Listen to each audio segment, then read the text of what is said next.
I'm going to be honest, I never gave much thought to the whole paranormal thing.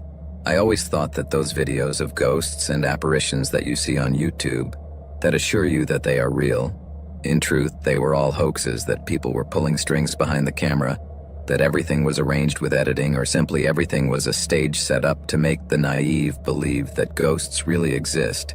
I always said that I would believe in the supernatural only if I saw something that really convinced me, but I said that because I never thought it would happen, and you don't know how I regret it.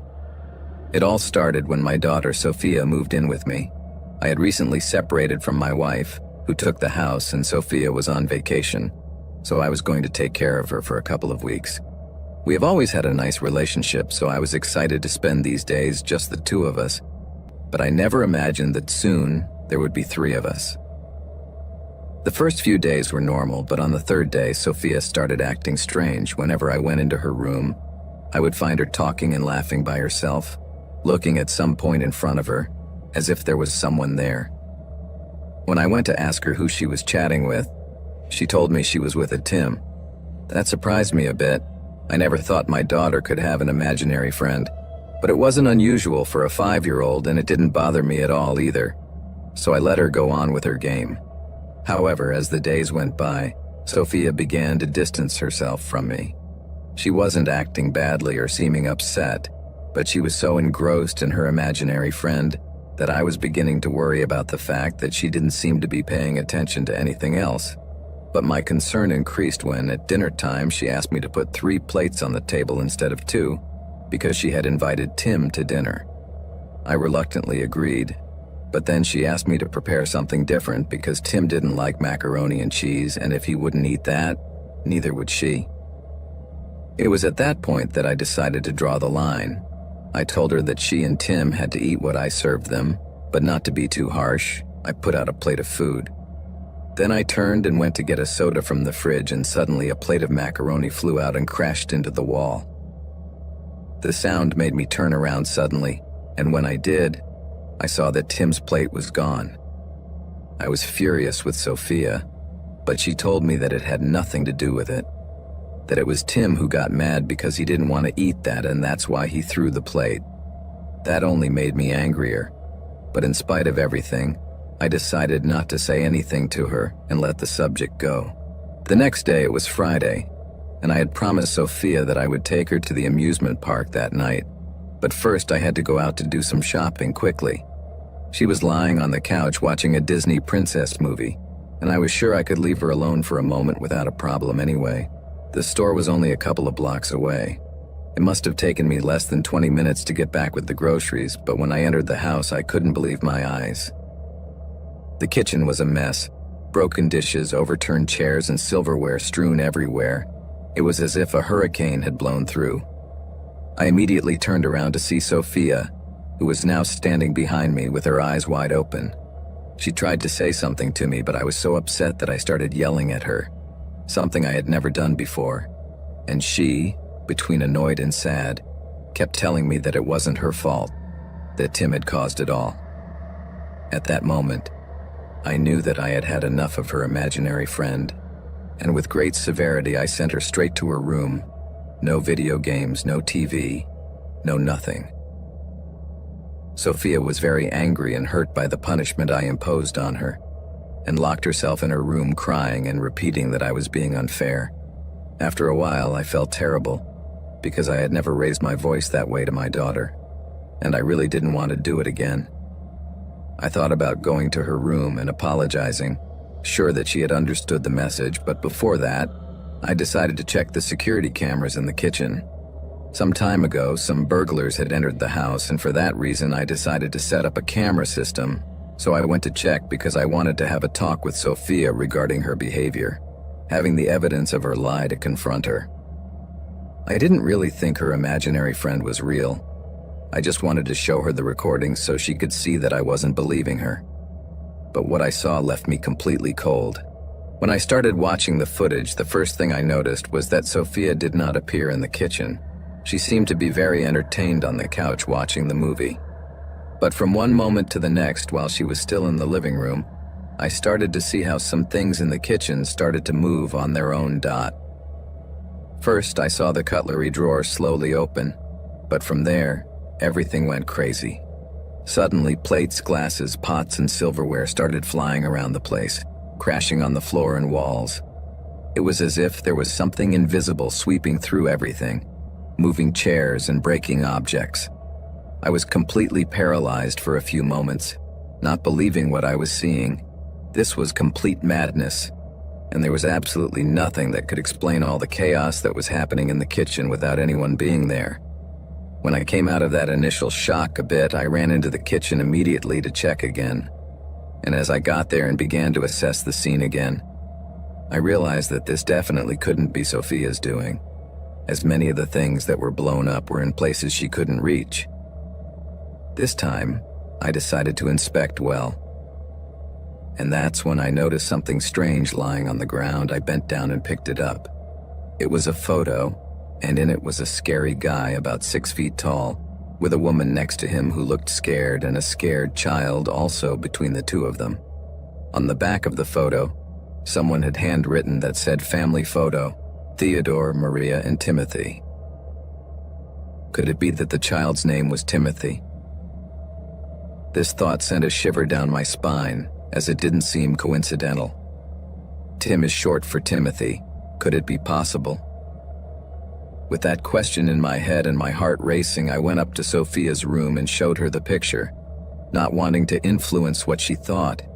She almost instantly said to me, "Oh, that's Tim." Her reaction froze me in my tracks. This couldn't be happening. There had to be a logical explanation, was what I kept repeating to myself in shock. But with the video in hand, there was no way to deny it anymore.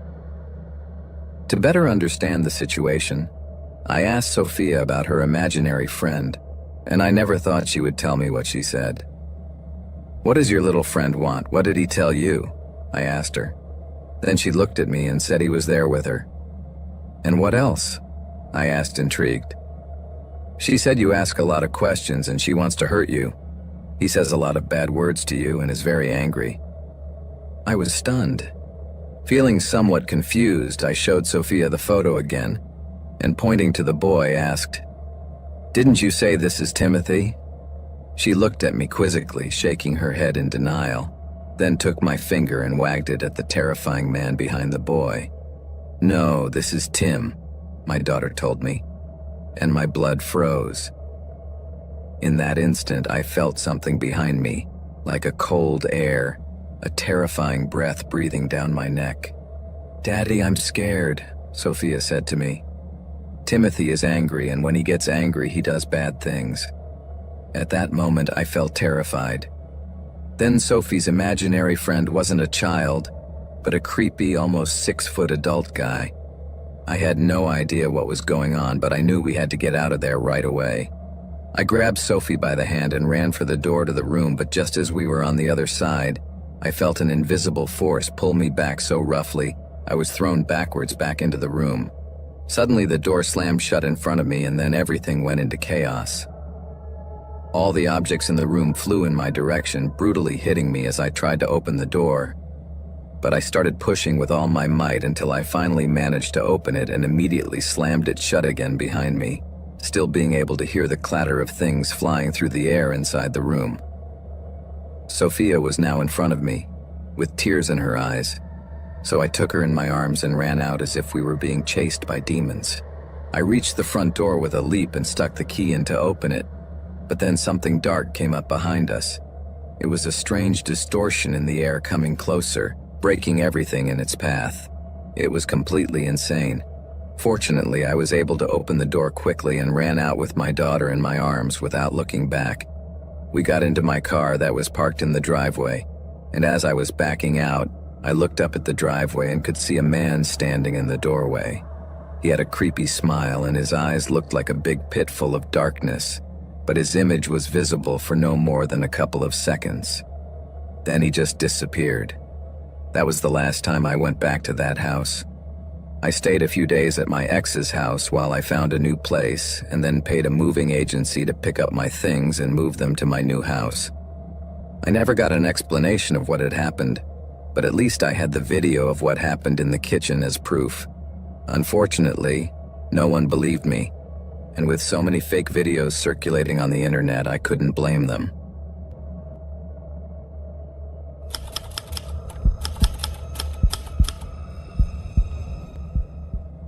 Do you believe in ghosts?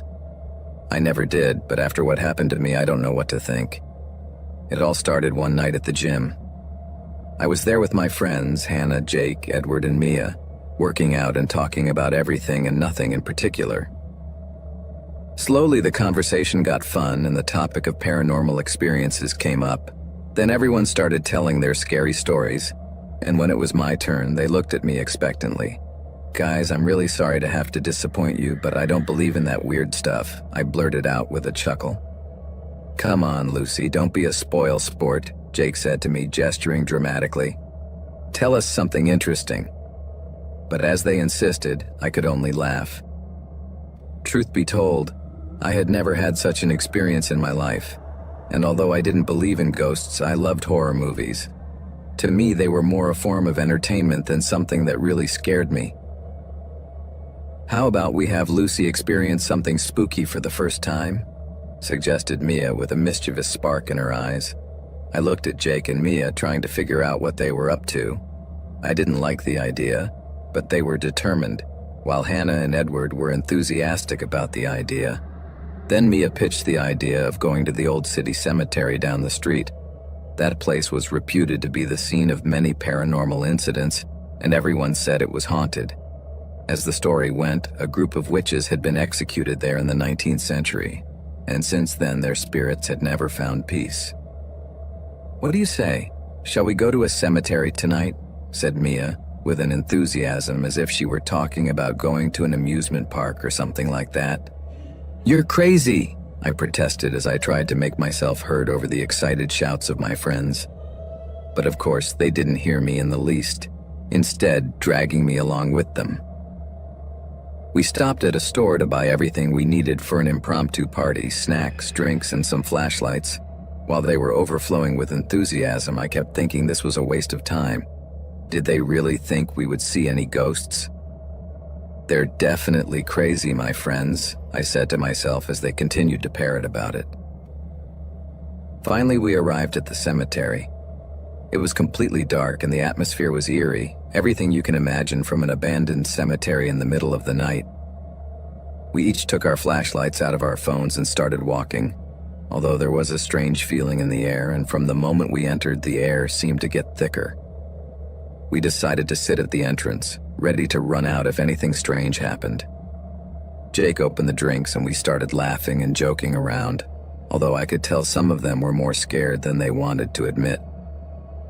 Several minutes passed, and in the midst of our laughter and stories, suddenly, two figures appeared, as if out of nowhere.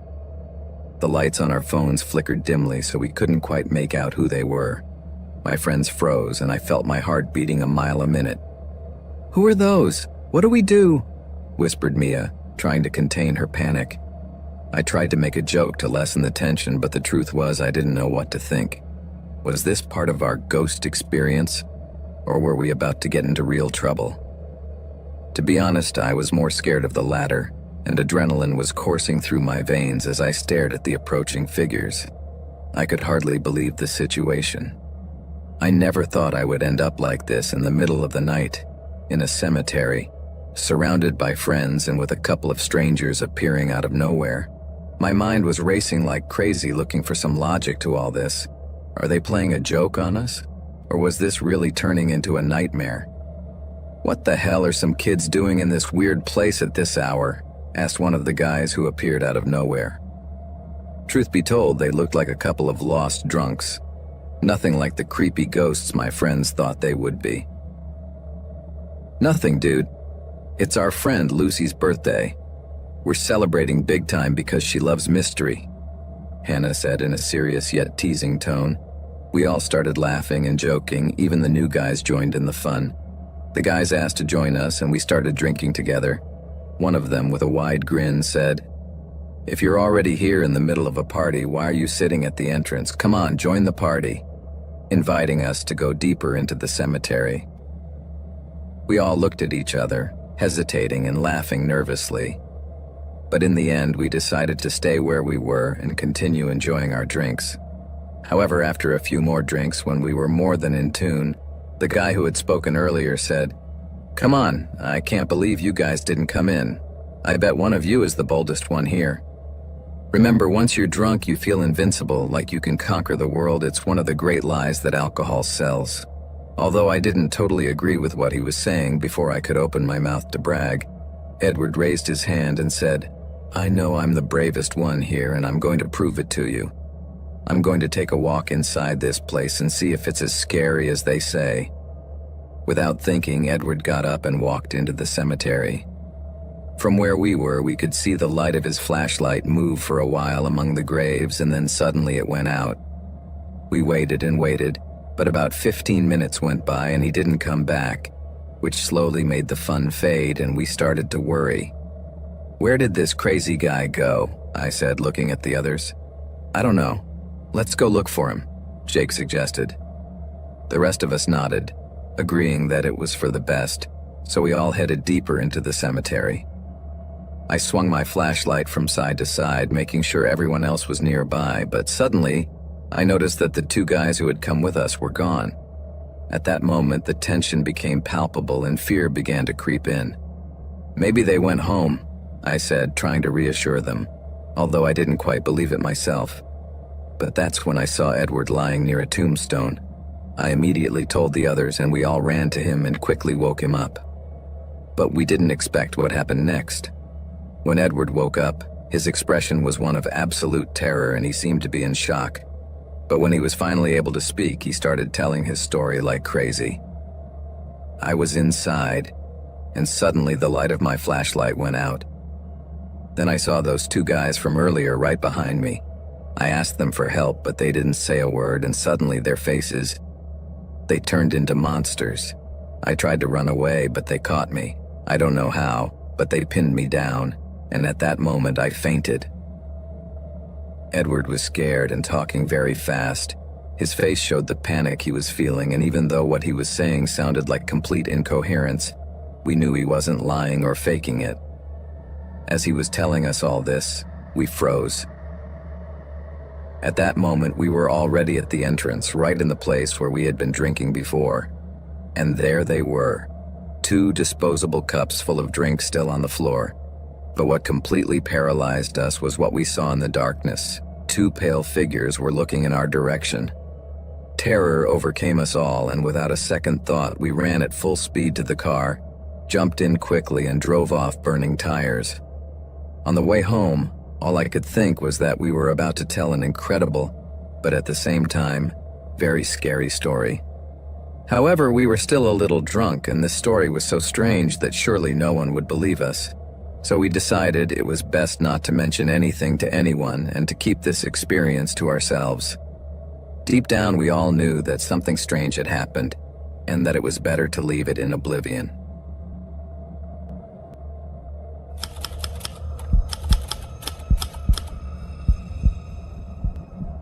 I'm Brianna, and a few years ago our family experienced a very strange event.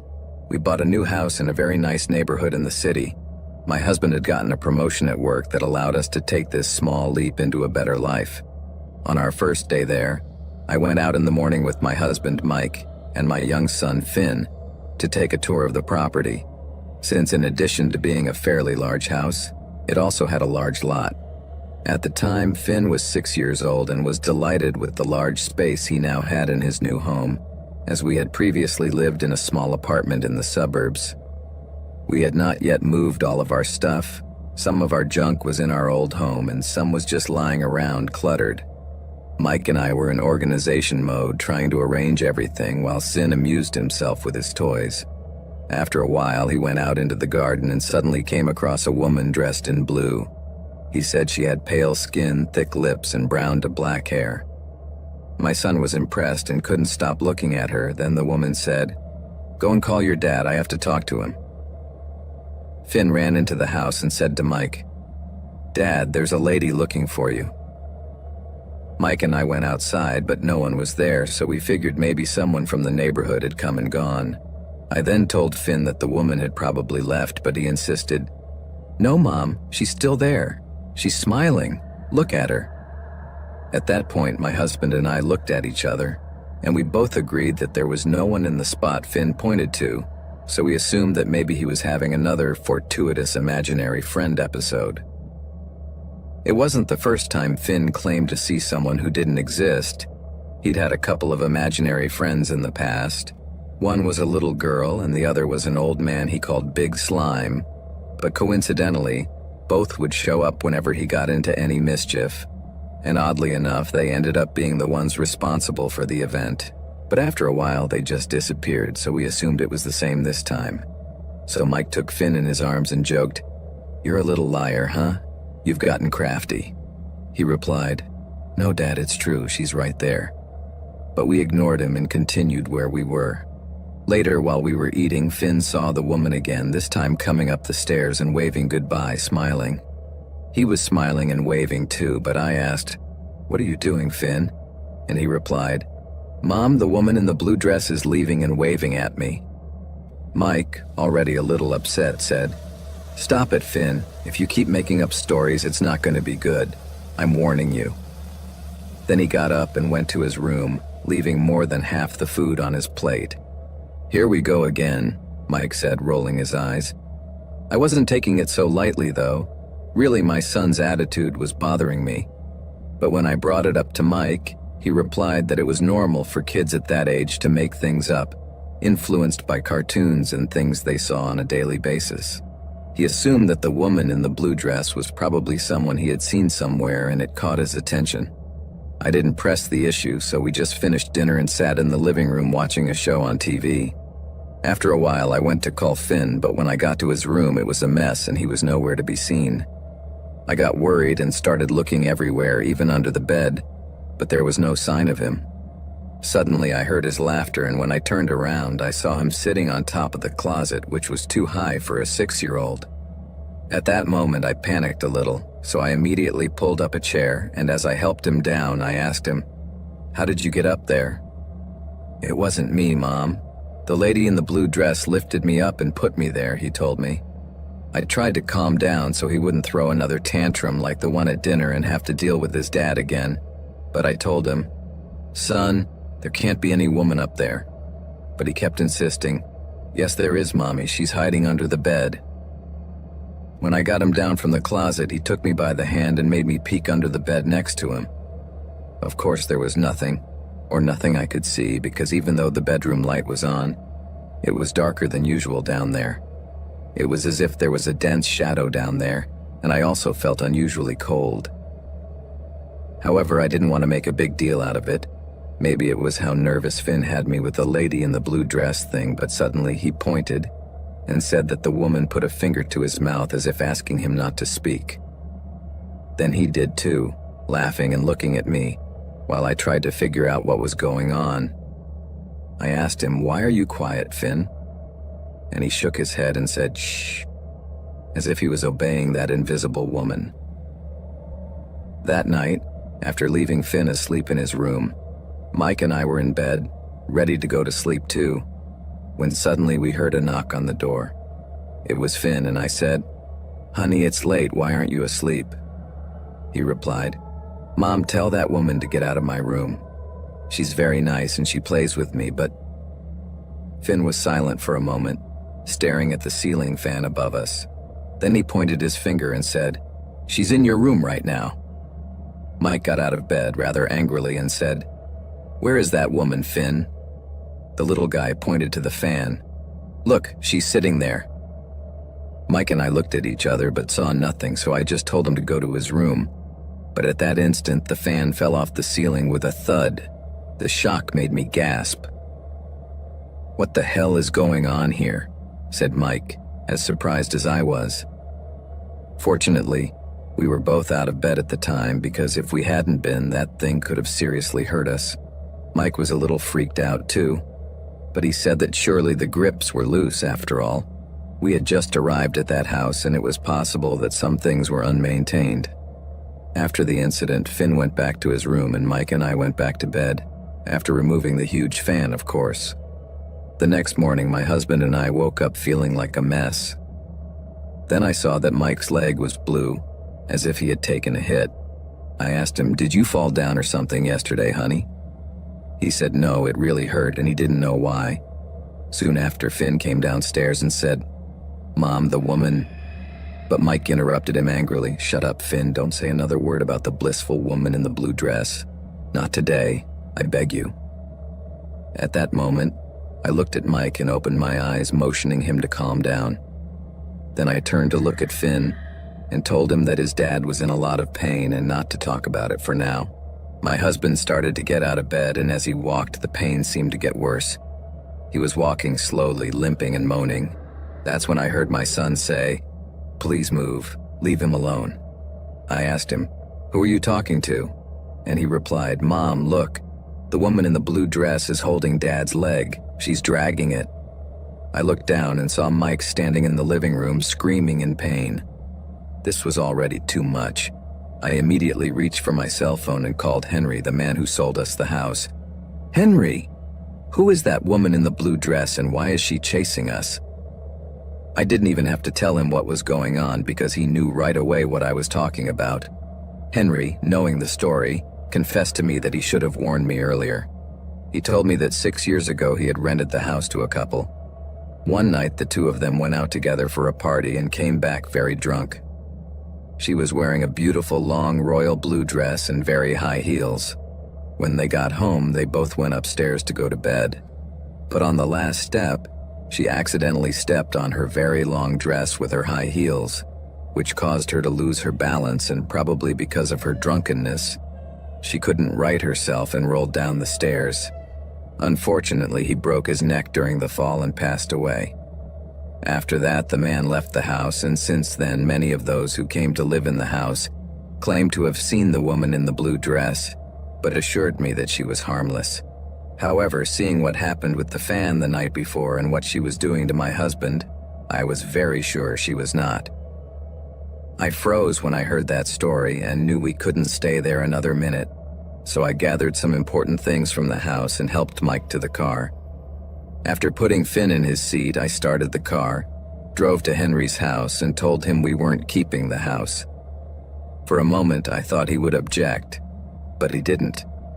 Probably because of how shocked he was to hear what had happened and see Mike's leg. Fortunately, Henry gave us back the money we paid for the house, and that allowed us to buy another property, but in the meantime, we were staying in our old apartment. Luckily, that was the last time my son saw the woman in the blue dress.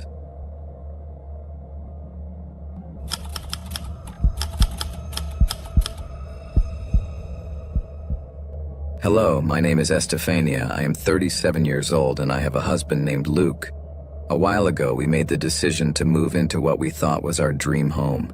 Everything was going great, until it took our son. My son Tom was 14 years old when he was diagnosed with nonverbal autism. We moved to this neighborhood because we were about to lose our old house, and when we found this incredible offer, we couldn't pass it up. Luke was working as a freelance salesman, and at first he wasn't earning much, so the first month was a bit of a struggle. At first, Tom seemed to be adjusting great to his new routine. He became familiar with his new room and seemed to be comfortable with the change, which can be a little tricky for children with his condition. I decided to homeschool him for a while. He was just dealing with the change of home, and the new school could be a challenge for him. So I didn't want to fill him with stress, and preferred to move forward with what he already knew. One day, while we were studying a storybook, the light suddenly went out. At the time, Luke was on a work trip, as usual, so it was up to me to go downstairs to check the light switch. Fortunately, only the knob had been turned down, so I turned it up and the power came back on. I made my way back to Tom's room, but when I was halfway down the stairs, I suddenly heard a terrified scream from my son. My heart leapt out of my chest and I ran up the stairs as fast as I could, screaming his name. "Thomas, I'm here, honey." I ran so fast that I made it to his room in one bound, but when I entered, I found him quiet, turning the pages of his book. My chest was still rising and falling rapidly from the fright, so I had to calm down a bit before I told him, "Keep reading, sweetie," as I looked all around for anything that might have disturbed him. But he looked so calm, as if nothing was wrong. "Thomas, are you okay?" I asked him, and he just nodded. "Why did you scream?" I said. For a moment I thought it had been me who had imagined it because he shook his head as if I hadn't done anything. I looked around again and everything seemed in order. Although sometimes Tom could have those moments of distress, I had never heard him scream like that. Although my heart was still in my mouth, I tried to calm down and we continued with our lesson. That night, when Tom fell asleep, I went down to the kitchen, poured myself a glass of wine and turned on the TV to relax a bit, but then I froze when I heard that piercing scream again coming from my son's room. I shot out of the cabinet into his room, ready to face anything. And there he was, sound asleep, as if nothing had happened. I stared around the room, trying to pick up on something out of the ordinary, but everything seemed to be in its place. I didn't understand what was happening, but I tried not to think about it too much. Maybe this was some kind of reaction to the change of environment. So I shrugged my shoulders and decided I'd better go take a shower and get some rest. I finished my glass of wine, took a hot shower, and went to bed afterwards. After that couple of incidents, 3 quiet days passed, and I began to let go of those troubling screams that nearly paralyzed my heart. But one night after brushing my teeth, I got into bed and dozed off while reading my Bible. Suddenly, I jumped awake to a terrifying sight. Tomas was hovering over my bed with an abnormally huge grin and his eyes wide as saucers. "Hi, Mommy," he said in a deep hissing voice that chilled my blood.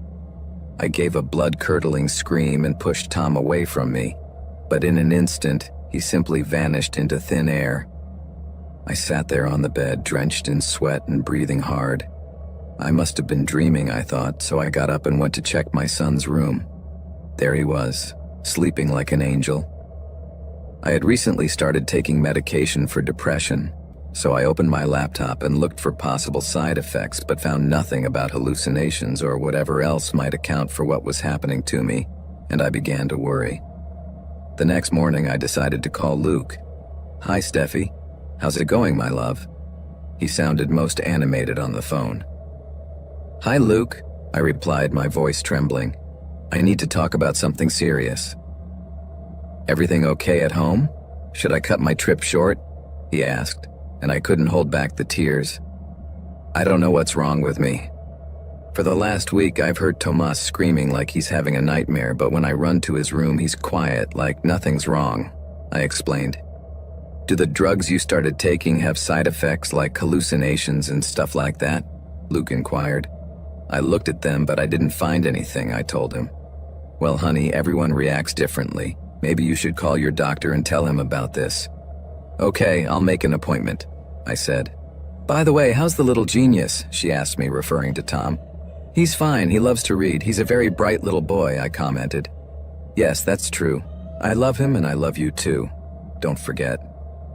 "I love you too, honey," I told him, feeling that I missed him terribly. I was looking out the window, and when I turned around, I saw Tomas in the living room drawing something with a chalk. "Luke, I have to go," I said abruptly. "All right.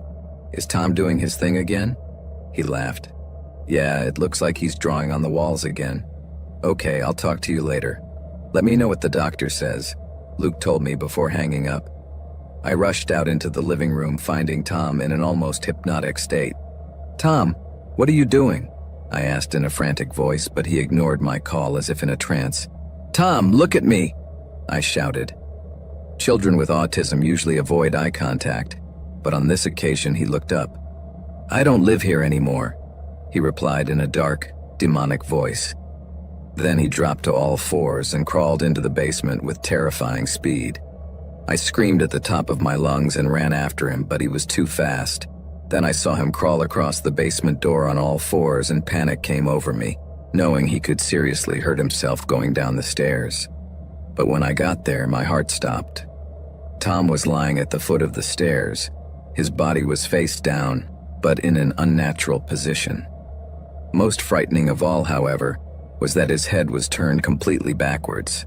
His eyes were wide open with a terrified expression, and blood was coming out of his mouth. I started screaming desperately and lunged at my son's body, trying to get him to wake up. I was completely desperate and did not want to accept what was in front of me. Thomas was dead, and I could not process it.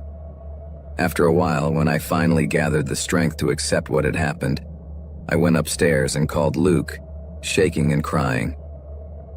Our son's death is by far the most devastating event of our lives, but the scariest thing is that to this day I don't know exactly what happened to him, whose screams I heard, and what was that creepy voice coming out of him. The nightmare I had, the last words he said to me, the supernatural speed with which he crawled to the basement. Alone, I can't find an explanation for all the strange things that happened with Tom since we moved in, only that something evil and sinister lurks behind the walls of that house. For that reason, my husband and I moved out of there immediately after the funeral. I never wanted to set foot again in that cursed place that took my son from me.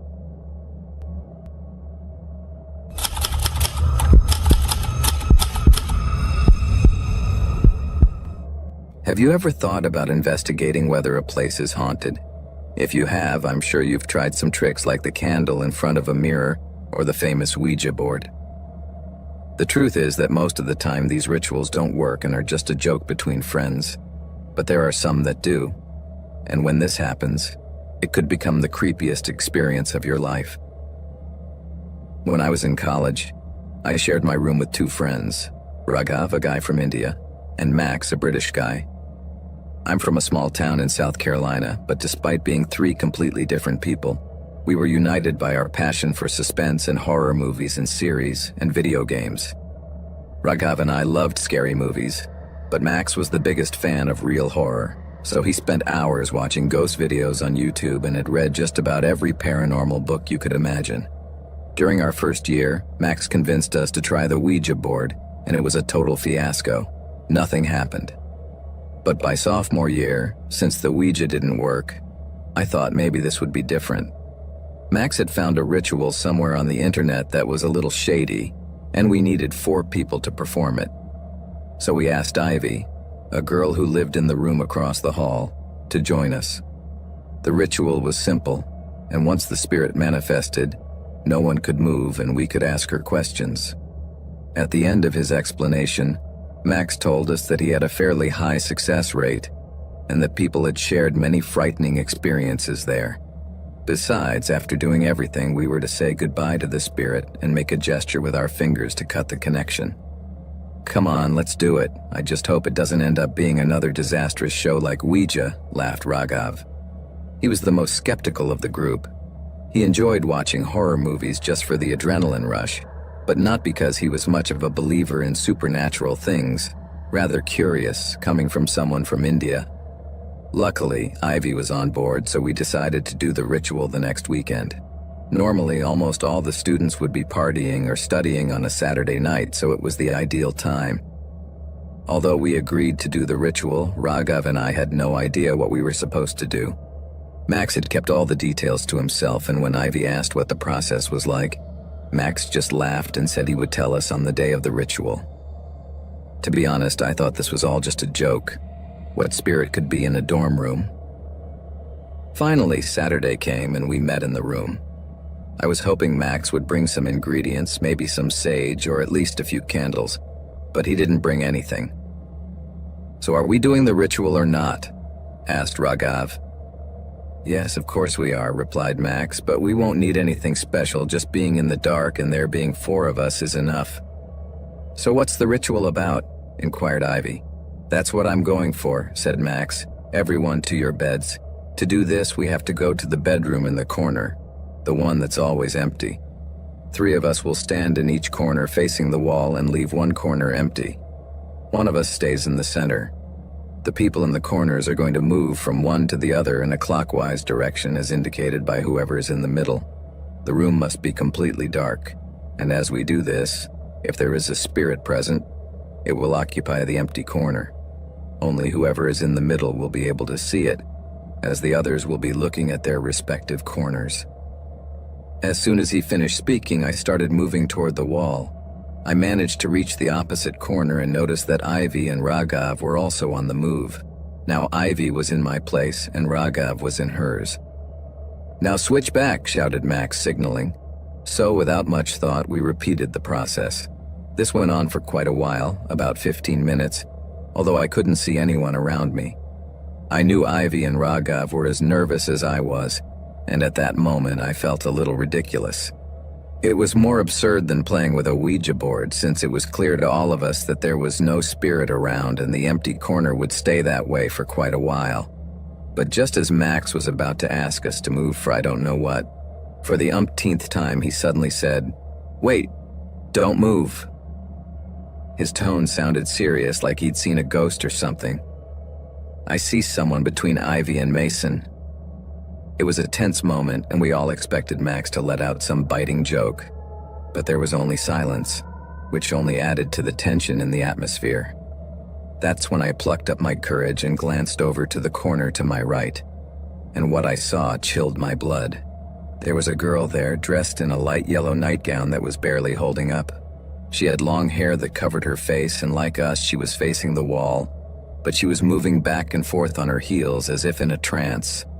Max, Ivy, and Raghav also saw her, and although panic almost seized us, we stayed in our positions just as Max had suggested. But suddenly the girl stopped moving and began to turn toward us. In that instant, when her eyes met mine, fear gripped me. Her eyes were dark, empty wells, and most of her face was hidden in her hair. But the most terrifying thing was that upon closer inspection, we noticed that part of her mouth was missing, exposing decaying teeth and muscles. It was a sight we couldn't bear, so without a second thought, we all rushed out the door, as if the devil was chasing us. I don't remember anything but panic. We ran so fast we could hardly breathe. In the end, we made it to our room and locked ourselves in. We spent some time in silence, trying to pick up the pieces of what we had just seen. After a while, the adrenaline started to wear off, but no one dared to break the ice. Ivy was terrified, so she decided to stay with us that night. She didn't want to go back to her room alone, and at that point, we all understood why. The atmosphere was so heavy that we couldn't even think of talking about what we had witnessed. The experience had left us all in shock, and one thing was clear: we would never play with such rituals again. The next day, as we ate breakfast, the atmosphere was quite strange. We all looked at each other with that unsettling feeling that we couldn't ignore, but we couldn't avoid the subject any longer, and in the end we ended up talking about what had happened the night before. We all agreed on one thing. We had seen that thing in the room, and the damn ritual did work. We were relieved that we were able to get out of there before the girl decided to do something to us. But as we ate some cereal, tension still hung in the air. As the days passed, the memory of that ghostly girl continued to haunt us. But it was Max, the first to have a second encounter. One afternoon, he was left alone in the bedroom, and when he looked up, the girl was there, standing in a corner with that fixed gaze that chilled your blood. It was at that moment that he understood that we had left the ritual incomplete. It turns out that none of us had crossed our hearts at the end, as we were supposed to do. On a forum, an older guy, who seemed to have experience with this kind of thing, had mentioned that in order to get rid of this entity, we would have to repeat the ritual in the same place, at the same time, and with the same people, but with the correct ending this time. When Max told us this, we were all paralyzed. The idea of doing the ritual again caused us horrible fear. We didn't even want to think about what might happen if that spirit got any angrier, so we all refused. However, from that day on, something strange started to happen. It wasn't just Max anymore, but we all started to notice the girl from time to time.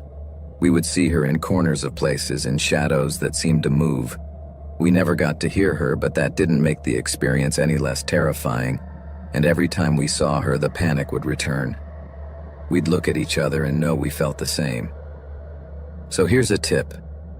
If you ever think about doing one of those rituals, make sure you finish it right.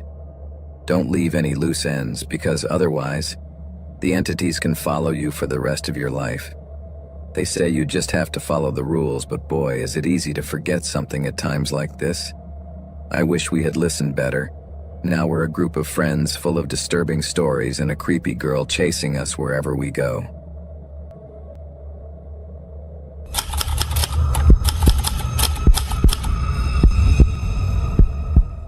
I don't know where to start.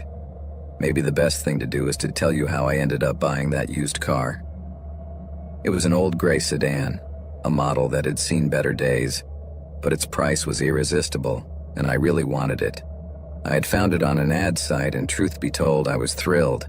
I can't resist a bargain, especially if they look good, and this car was impeccable. But it ended up being a bit more than I had imagined.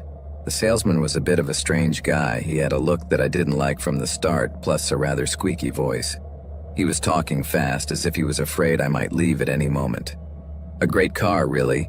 Its owner had it in perfect condition, until, well, he told me with a nervous laugh that seemed half strange, but I didn't pay much attention. I thought it was part of the seller's game, and the truth is that I didn't need so much talk, because since I saw it, I knew I wanted it. So I had barely touched it, and we already had a deal. The first week with the car was amazing. I felt like a king. Even though the interior had some wear and tear, the engine was roaring, and it was an incredible machine. He wasn't lying to me when he told me it was foolproof. But one night I was coming home from a long day at the office. It was late, and it was raining, not a torrential rain, but a very fine one, the kind that fogs up your windshield instead of soaking it. When I got to the apartment, I decided to take a look around. If I had bought it at a good price, I wanted to enjoy it to the fullest. But just as I turned onto an empty street, I began to feel a kind of pressure in my chest. Something weird, almost like a slight ache. I thought maybe I needed more air, so I rolled down the window. But then I saw him. At first I thought it was a hallucination, but after blinking several times without it disappearing, I realized it wasn't. In the passenger seat there was a man. He was an older guy, about 60 years old. He had gray hair, thick glasses, and a pained expression on his face, and for an instant it was clear to me that he was not your typical fellow passenger. I froze for a second, but then it just faded away. I was very surprised, and also confused. It's normal to see shadows or appear to see someone when you look out of the corner of your eye, but usually this image disappears in the blink of an eye and you never see it in such detail. To give you an idea, this man was there for about 10 seconds before disappearing, just long enough to see him in detail. "No one else is here, Paulo. There's no one," I repeated to myself, trying not to think too much about what had just happened, but feeling a shiver run up my back. I turned on the radio to distract myself, but the road was doing the rest. Suddenly, every time I turned a corner, the man appeared in my peripheral vision and seemed to get closer and closer, as if he wanted to talk to me. His gaze was intense. I can't explain how, but I knew he was not alone. Suddenly the lights began to flicker and the engine made a strange sound. It was as if the car had a life of its own. "What the hell?" I said, feeling frustrated. And then, with nothing I could do, it stopped in the middle of the road. At that moment, I looked over to the seat next to me, and there was the old man again. Now he was smiling, but it was not a normal smile, but a disturbing one. We made eye contact for several seconds, which felt like hours to me. My heart felt like a drum. I don't even know how I didn't run away, but for some reason I was paralyzed in the seat. Suddenly he spoke. "I had an accident here, you know," he muttered, and a rush of coldness ran down my back. "It's just a dream," I thought, and tried to start the engine again to no avail. The car was unresponsive. I looked at the old man again and he spoke again.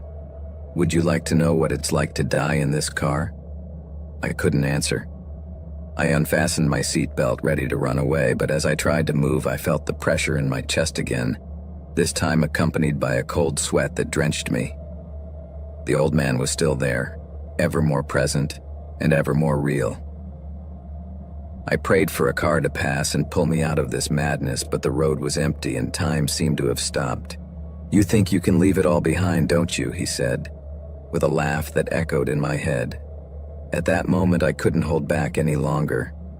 "What happened to you?" I shouted. "What the hell do you want to tell me? Just say it the fuck out and get out." His eyes glowed in the darkness, and I felt my heart beating faster and faster. "A heart attack, right here, right in this car, just like you now. This car got me," he replied as he looked out the window regretfully. That association revealed more than I could bear. At that moment, the pain in my chest intensified, and I tried to move, but I could not. The tightness in my chest wouldn't let me move, and suddenly I started to feel my hands go numb. I couldn't believe it. I had just bought a cursed car, and now I was about to die like its previous owner. At that moment, the air became thicker, and my anguish skyrocketed. I remembered the ghost stories my grandmother had told me. "Listen, let me go," I said with my voice constricted, barely able to speak. At that moment, I began to feel short of breath, and everything around me began to darken. All I could think was that this was the end of me. I looked at the old man with panic and despair reflected in my eyes, then he looked at me, and for an instant I felt as if his eyes pierced my soul. And in that instant, I understood that what I was feeling was not my own suffering, but a reflection of his. The pain, despair, and panic I was experiencing was an echo of what he experienced in his last moments. Suddenly, he smiled at me again, and as quickly as it came, it simply faded away, as did the pain in my chest, the fatigue, the numbness, the panic, and everything I had just experienced, everything. It was as if suddenly everything cleared, even the rain stopped. I froze in my seat for a few seconds, trying to process what had just happened. I felt like when you wake up from a nightmare. One second you're in the middle of chaos, and the next you open your eyes and everything is gone, except that I wasn't asleep. When I finally came out of shock, I turned the key again and the car started as if nothing had happened. I started driving, and it didn't show any faults. It was as optimal as when I left the garage.